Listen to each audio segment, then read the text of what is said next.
interviewing you because you were involved in this. Where's the video footage of shooting Israeli soldiers? I'm interviewing you because you were involved. I had a pistol in my hand. I had a 9mm pistol in my hand. I'm an ex-Marine. I've been in combat. I've served in a war situation. If I wanted to kill an Israeli soldier, I can guarantee you he would be dead right now. How did you feel? Tell us how you felt when you were involved, because you were involved, as you say, you weren't on the top. I felt like I was involved in protecting innocent people from dying. I'd already seen one dead body, and soon I saw several more, and this Israeli commando, for all I know, was the murderer of one of my brothers over there. So you're holding so three disarming him was saving life. What did you do with those attacking. three? You make the point that you eventually released them. What did you do with the three that you were holding? They were given medical attention by a doctor, and that's fairly well established at this point. Are you angry with them? Yes, I was. Yes, absolutely. They just killed people who were on a humanitarian mission. Of course I was angry. There were a lot of angry people. Did you beat them up? I didn't beat them up, no. No, I did not. Did you but I don't have a problem with those who defended themselves and who beat up, apparently, some Israeli commandos who were on board and killed 9 people, at least. What the hell is the problem with that? Sure. If somebody came in your home... There are lots of people who would argue that, you know, that they shouldn't have done what they did. Israel might be the first to say that it regrets loss of life.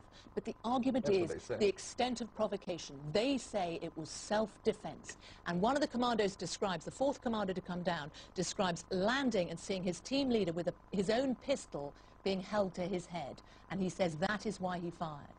Wow. Now, I know you weren't on the top deck, but you don't know that that didn't happen. And that would be an explanation. You're a military man. That would be an explanation of what triggered it. The predictable consequences of what Israel did would be loss of life. And the loss of life was not on their side, it was our side. And the loss of life would have been on their side, except for we're not murderers. The Israelis are the murderers. We had 3 people, commandos, who may have been the murderers of our brothers, and they're living another day.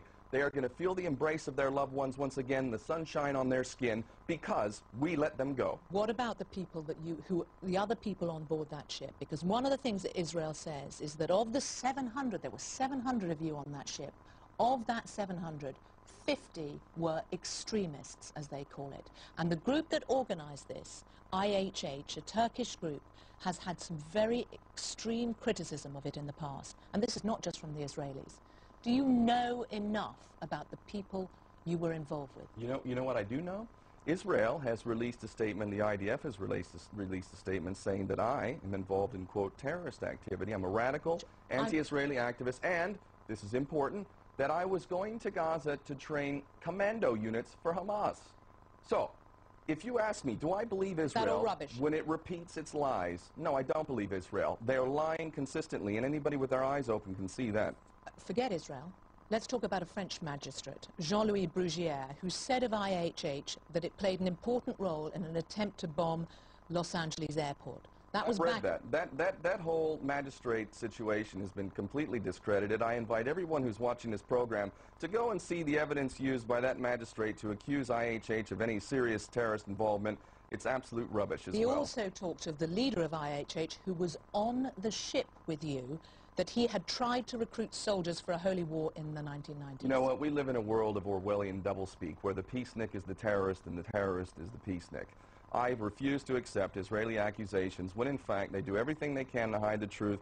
I'll quote Zippy Livni for saying in the invasion of Gaza that the Palestinians in Gaza, there is no humanitarian disaster in Gaza. This is how they feel about it, because if there You don't like the French judge, you don't like Israel. What about the Danish Institute for International Studies said that the IHH was a front for funding terrorist groups?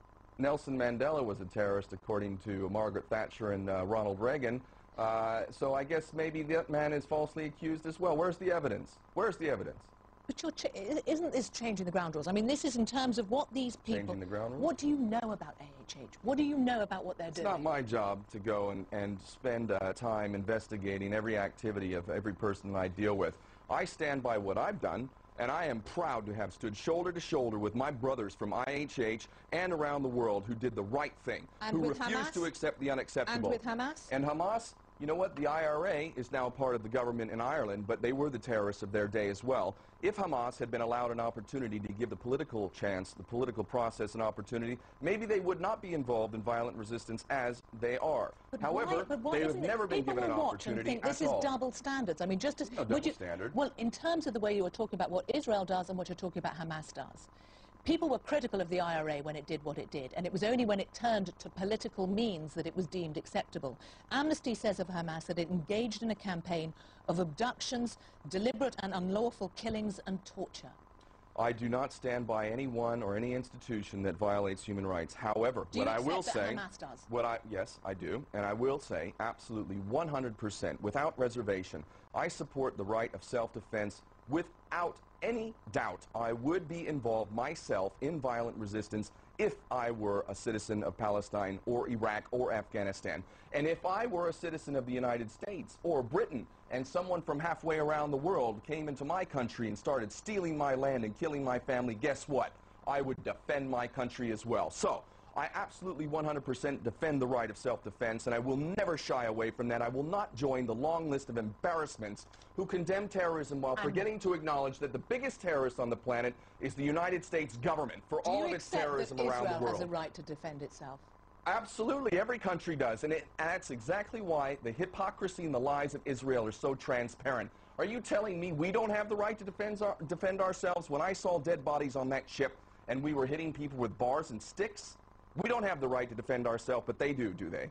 Hamas doesn't recognize the right of Israel to exist. You know what that sounds like to me? That sounds like the African National Congress and Nelson Mandela refusing to accept apartheid and recognize apartheid. I say that Israel, if it wants to be a genuine partner in any kind of peace, needs to destroy its whole ideology of Zionism. Zionism that makes other people goyim, who do not deserve to be in the Holy Land. That's the real problem. If Israel will embrace every people, including Palestinians, equally, human rights respected across the board, then I would challenge Hamas to change its charter and say we will acknowledge Israel. But until that time, I see no difference between Nelson Mandela and Hamas in refusing to accept apartheid or the Zionist Israeli state. The Israeli government, their first job is to defend their citizens. They have rocket attacks from Gaza.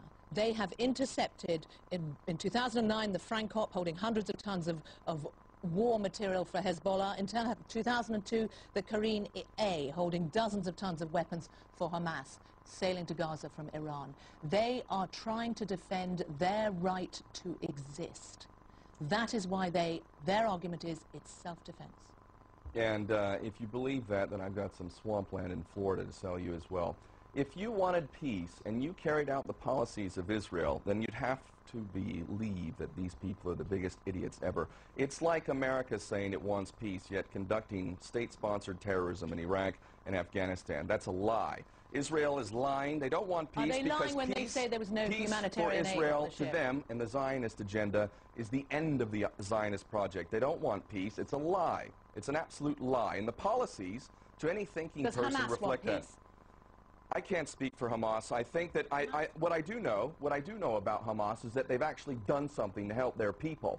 And they have also, I think, helped to give ammunition to their enemies by violating human rights and not doing everything that they should do to respect the rule of law. I'm not going to sit here and defend Hamas any more than I'm going to defend anyone who violates human rights. However, Hamas has done a lot to help its people, and for that it has to be given credit, and it also cannot be bought. And do you not think that the Israeli people would say that of their own government? They elected it. I actually think that the Israeli government is a reflection of the propaganda that has made the Israeli people so ignorant of the facts. Or defensive.